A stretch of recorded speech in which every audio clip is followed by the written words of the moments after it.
नंदू से पूछा, नदी किनारे चलेगा? नंदू ने सर हिलाया, जरूर, लेकिन मैया मारेगी तो? चंदू ने नथुने फरकाए, क्यों मारेगी? हम बच्चे हैं क्या जो खो जाएंगे? दोनों की उम्र करीब 11-12 साल की थी। यही वह उम्र है जब मन में विद्रोह पनपता है। बड़े जो भी कहें गलत लगता है। चंदू महाराज जी जरा ज़्यादा सयाने थे, अपने आप को सबसे चालाक और बुद्धिमान समझते थे। वही नंदू बेचारा सीधा साधा, बड़ों की बातों को मानने वाला, माँ का दुलारा और पापा का प्यारा था। नंदू जाना तो नहीं चाहता था, परंतु चंदू ने बात ही कुछ ऐसी कहती थी कि वह चल पड़ा चंदू के साथ। दोनों दोस्त थे। चंदू गरीब था और नंदू अमीर बाप का बेटा। चंदू की माँ घर घर बर्तन मांझ कर बेटी को पढ़ा लिखा रही थी, अतः उसे माँ के पास रहने का कम ही अवसर मिलता था। ठंड के दिन थे, कुछ ज़्यादा ही ठंड हो रही थी। नंदू तो स्वेटर और कोट में लिपटा हुआ था, परंतु चंदू एक शर्ट और एक हाफ पैंट में और एक साधारण से हाफ स्वेटर पहने हुए था,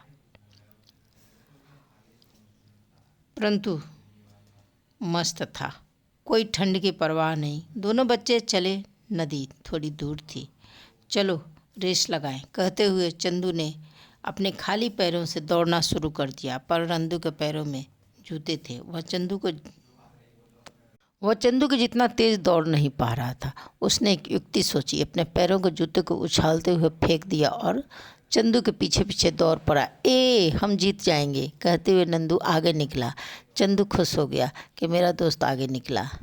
दौड़ते हुए उन्होंने एक सुंदर से खरगोश को, उजले खरगोश को देखा जिससे कानें बड़ी बड़ी थी। वो दोनों कान उठाकर आश्चर्य से दोनों दोस्तों को देख रहा था। चंदू ने कहा, चलो पकड़े। नंदू ने मना किया, नहीं जंगल है, मत जाओ, हम खो जाएंगे। चंदू बोला, चलो देखते हैं, और वे दोनों खरगोश के पीछे दौड़ना शुरू कर दिया। नदी भूल चुकी थी, आगे आगे खरगोश था, पीछे पीछे दोनों बच्चे जंगल की तरफ। खरगोश दोनों पैर आगे उछाल कर भागता हुआ काफ़ी आगे निकल चुका था। सामने से एक बेरी का पेड़ था। चंदू वहीं अटक गया। आओ नंदू, इसे तोड़ के खाते हैं। शाम का झिरपुटा होने लगा था। नंदू दौड़ के पास आया, देखे कि बड़े बड़े पेड़ लटक रहे थे। दोनों ने पत्थर उठाया, चंदू ने, और कितने सारे पेड़ तोड़कर वह अपने शर्ट में लेकर नंदू के पास आया। खा। दोनों मस्त वहीं बैठ कर खाने लगे। शाम हो रही थी। नंदू को चिंता होने लगी कि माँ डांटेगी। चंदू से बोला वो कि चलो अब लौटते हैं। हाँ लौट लेंगे, पहले चल नदी किनारे। एक बार चंदू को नदी की याद आई। वो तेज़ दौड़ा, पीछे पीछे नंदू भी दौड़ा और नदी के करीब करीब किनारे पहुँच ही चुके थे। उन्होंने देखा नदी जम चुकी है। ठंड इतनी थी, लेकिन वे चूँकि दोनों दौड़ रहे थे इसलिए उनके चेहरे से पसीने टपक रहे थे। आओ खेलते हैं। वे दोनों नदी के ऊपर खेलने लगे। पानी जमा हुआ था, बर्फ़ ऊपर से चमक रही थी। उन्होंने देखा कि कई मछलियाँ बर्फ़ के नीचे से चमक रही हैं और कई जीव जंतु भी उसमें फंसे। उन्होंने उसमें देखा एक छोटा सा कुत्ते का बच्चा भी बर्फ़ के बीच में फंसा हुआ है। वो करीब करीब मरने जा रहा था। चंदू ने दौड़ कर एक ईंट लाई, बर्फ़ तोड़ा और नंदू को बोला कि तुम दूर रहो, मैं इसे निकाल के लाता हूँ।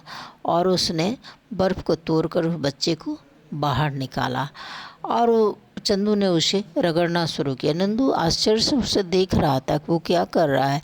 कुछ देर में कुत्ते के पिल्ले को और बच्चे को सांसें आने लगी। दोनों बहुत खुश हुए। चंदू ने कुत्ते के बच्चे को उठाया और कहले, चलो अब घर लौटते हैं। वे दोनों वापस घर की तरफ दौड़ पड़े। तब तक रात होने वाली थी, लेकिन चंदू चूँकि बुद्धिमान था, वो दौड़ते हुए गांव के अंदर घर के पास पहुंचा और नंदू को जल्दी से उसके घर के तरफ भेजा। उस दिन की दोनों नंदू ने चुपके से घर में प्रवेश किया और बिना किसी को बोले झट से स्टडी रूम में घुस गया और चंदू आराम से उस कुत्ते को बच्चे को लेकर आया। दोनों बहुत खुश थे। दोनों अपने घर पहुंच गए। दोनों को कोई भी पिटाई नहीं पड़ी। दोनों अपने अपने किताबों को लेकर बैठ गए।